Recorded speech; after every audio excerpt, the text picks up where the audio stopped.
কোটা আন্দোলন, যে কোটা আন্দোলন ছাত্ররা, কোমলমতি ছাত্ররা, শিশু কিশোর তরুণরা করলেন ব্যাপক আন্দোলন, সেই আন্দোলনের ফলে সিদ্ধান্ত নিতে বাধ্য হলো সরকার কোটা তুলে দেওয়া। সেটি আবার গতকালকে তাদের একজন আইনজীবীকে দিয়ে এটা হাইকোর্টে উত্থাপন করে সেই তাদের যে কি বলে রিট করলেন, এবং পূর্বের যে তাদের যে আপনার কোটা যে তুলে দেওয়ার যে সরকারি যে সিদ্ধান্ত তার উপরে রিট করেছেন, সেই সিদ্ধান্তটাকে খারিজ করে দিলেন। অর্থাৎ আবার কোটা থাকবে। এটাতে ঘটনা কি হবে?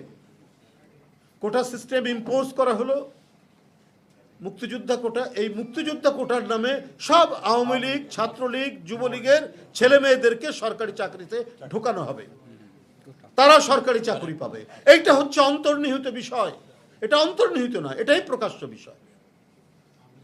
মেধাবী ছাত্র যারা, তারা বিশেষ করে ক্যাডার সার্ভিস ক্লাস 1 যে সমস্ত জব, সেই জব তারা পাবে না। গতকাল আওয়ামী লীগেরই এক আইনজীবীকে দিয়ে, অখ্যাত আইনজীবী দিয়ে সরকারই কিন্তু এই ঘটনাটা ঘটিয়েছে, যে আন্দোলনের ফলে তো এটা করতে হয়েছে, আবার রিয়াকশন হয় কোর্টের মাধ্যমে করি। যেভাবে কোর্টের মাধ্যমে আমাদেরকে নিপীড়ন করা হয়, নির্যাতন করা হয়, কারাগারে পাঠানো হয়, ঠিক একইভাবে এই কোমলমতি ছাত্রদের আন্দোলনের যে কোটা সিস্টেম উঠে গিয়েছিল, সেটা রিট করে সরকারি সিদ্ধান্তটাকে বাতিল করে আবার ইম্পোজ করা হলো কোটা।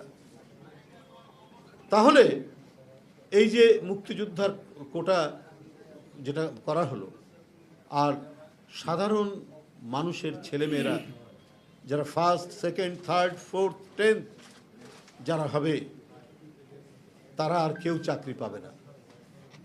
যারা গোল্ডেন কি বলে ওটাকে, গোল্ডেন 5 যারা পান, আমাদের সময় তো এটা ছিল না, আমরা ছিল স্ট্যান্ড করা, 1st division, 2nd division, 3rd division, star ছিল।